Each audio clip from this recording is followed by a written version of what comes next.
Master, betulnya cewek tadi? Ayo mas. Jangan 2025. Oh mas, agak mundur sedikit nih mas. Gak kelihatan nih. Kelihatan ya?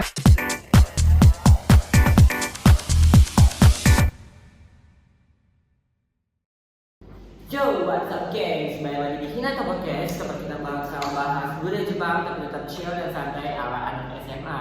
Gue Hiro. Gua Nana yang selalu kebanyakan tugas tapi tetap sok produktif. Dan buat topik, manusia yang mikir cuma ini dan ini apa sih sebenarnya? Nah, jadi hari ini kita bakal bahas dua seni Jepang yang super ikonik, yaitu haiku dan kabuki. Tapi yang lebih spesial di kita kali ini tuh kita nggak bahas dari sisi latar belakangnya aja, tapi juga periode pengarang, analisis tema, nilai budaya sampai relevansinya buat anak SMA. Nah, jadi bukan cuma ini puisi ini teater gitu, tapi kayak gimana seni ini bisa ngubah cara hidup lo. Oke, tanpa basa-basi, let's go. Jadi kita mulai dari yang pertama yaitu haiku.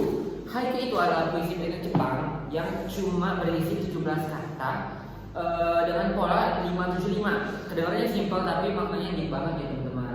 Nah, haiku ini berkembang di periode Edo dari tahun 1603 sampai 1868, masa ketika Jepang lagi maju pesat nih. Di era itu masyarakat lagi butuh hiburan yang ringan tapi punya nilai kontemplatif, jadilah haiku tumbuh jadi genre sastra sendiri. Kayak lagi ini gitu nggak sih? Negaranya lagi aman gitu, jadi mereka tuh udah mulai kayak bikin sastra atau apa gitu, hiburan gitu bagi masyarakatnya. Betul banget. Iya. Tokoh paling penting, Matsuo Basho. Dia itu kayak influencer penyair zaman Edo. Hidupnya banyak mengembara, nulis haiku sepanjang perjalanan. Jadi haiku-haikunya punya vibe reflektif, alam, ketenangan, sekaligus kesendirian. Jadinya kalau kayak diary gitu ya. Iya, nah, Jadi kata-kata diary gitu kan. Iya, kita pergi kemana, kita dapat catat.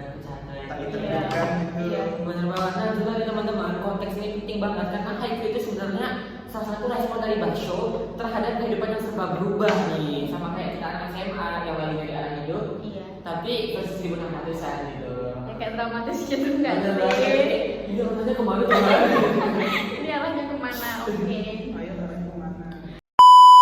Tema haiku ini sering nyambung ke perubahan musim, kesepian, waktu yang berjalan, dan momen kecil. Ada juga konsep khas Jepang itu, yang pertama itu wabi-sabi, keindahan dalam kesederhanaan atau ketidaksempurnaan. Kalau Jepang itu biasanya kan serba sederhana, serba merendah gitu dengan ketidaksempurnaannya.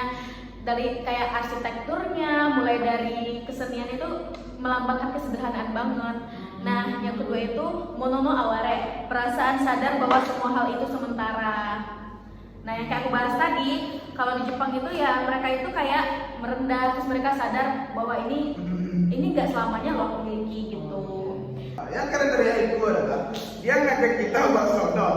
Lo cuma dikasih satu momen kecil, tapi disuruh mikir. Kenapa momen ini sangat penting gitu? Sumpah itu gengsi banget ya. Bayangin kita di sampingnya sama orang tuh, kenapa ya? Kenapa ya? Iya, kita mikir-mikir gitu loh, ini kenapa, ini kenapa gitu. Nah, kayak salah satu haiku Basho yang terkenal nih, Iya. yaitu Furu Ikea Kawazu Tomikomu Nizu no Oto, yang artinya kolam tua seekor katak yang melompat dan juga suara air. Wah, Keren. keren sih. Cuma air doang, tapi itu menggambarkan momen yang hening, yang pecah, simple tapi deep Bener gitu banget, loh. jadi kayak apa ya, kita tuh merasa Iya. kayak orang tua di mana hening terus tiba-tiba kita Iya, loncat gitu ya, gitu iya, kan iya, ya. iya banget, iya banget.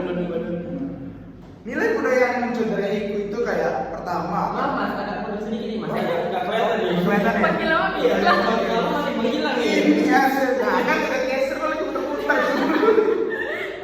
Nah, nilai budaya yang muncul dari haiku itu kayak kepekaan terhadap alam ya, sama kayak kepekaan terhadap kepada pacar juga gitu kan. Waduh, Aduh. relate nih. Akhirnya ya.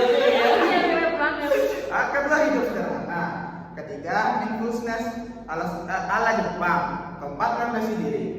Nah, kayak yang dibahas tadi kan, kalau Jepang itu serba sederhana gitu Betul banget ya, Iya. kayak emang jadi Iya. apa gitu ya. Kayak mereka hubungannya dengan alam itu kayak aduh kayak deket Dekat. banget Iya gitu. betul. Nah sebenarnya ini kan kayak hal-hal yang evident banget ya. Iya. Zaman sekarang tuh udah mulai hilang gitu karena anak-anak zaman sekarang tuh banyak overthinking. Iya. Iya, serba overthinking ya. Aku relate sih. Sekarang kita masuk ke era kabuki. seni teater tradisional Jepang yang penuh kostum, make up, dan gerakan dramatis. Jadi ini kabuki itu muncul di awal periode Edo sekitar tahun 1600. Pelopornya itu seorang wanita bernama Izumono Otomi.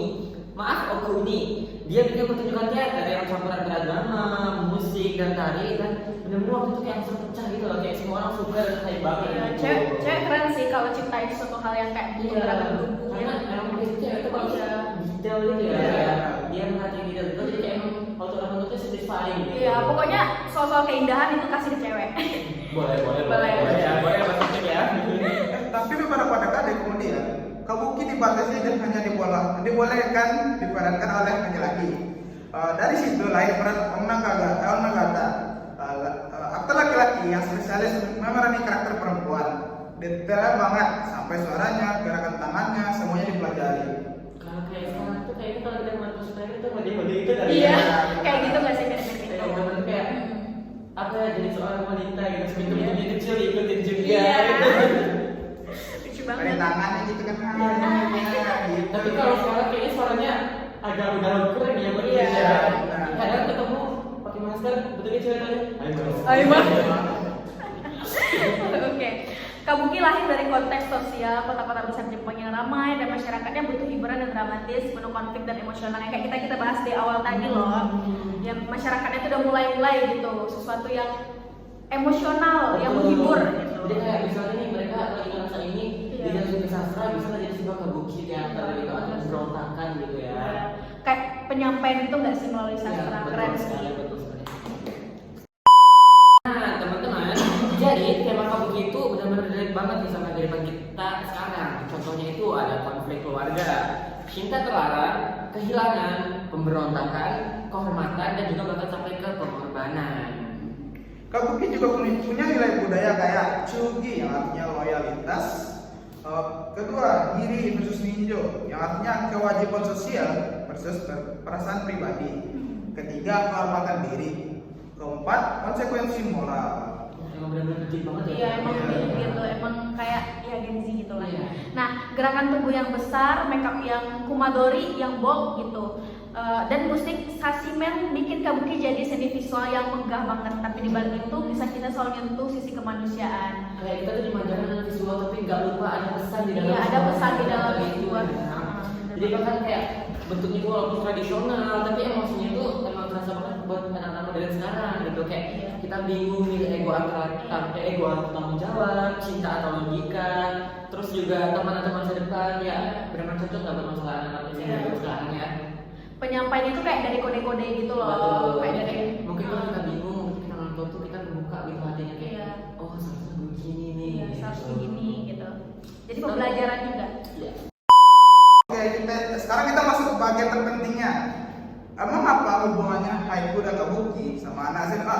Nah, hubungannya nih, haiku relevan karena ngajarin kita itu mindfulness di tengah chaos gitu. Terus hargai momen kecil, ngerem dari overthinking, melihat masalah dari sudut yang tenang. Kayak penyampaian dari gerak-gerakan tadi yang kayak apa? Penyampaian dari gestur-gestur yang tadi itu, jadi kayak ini oh ternyata sudut pandangnya seperti ini ya gitu. Jadi kayak kita itu kayak ngerem dari sisi overthinking gitu nggak sih? Nggak semuanya juga yang selalu di overthinkingin. Iya, bisa benar. Nah, kalau tadi itu haiku, kita masuk ke kabuki. Kabuki itu relevannya karena berani ekspresi dan percaya diri, paham bahwa setiap keputusan itu pasti ada konsekuensinya, belajar menyeimbangkan perasaan dan tanggung jawab, menghargai kisah dari orang lain. Jadi kita tuh kayak kalau misalnya dengar cerita orang tuh jangan ngejudge lah. Iya. Kayak, oh lu masih mending, gua mah gini-gini. Iya. Itu harus dihindari banget gitu. Ya kayak ngajarin ini nggak sih, kayak ngeliat dari sisi orangnya seperti apa, dari sisi kita seperti apa. Betul banget. Jadi gitu. kayak kalau misalnya kita dengar cerita orang tuh pahami lah gimana Iya, sendiri. iya, ternyata seperti itu Iya, gitu ya. bayangin Kegiatannya nih, seperti ini. kalau kita cerita terus dia bilang, oh lu kan masih mending, gua lagi, oh my god.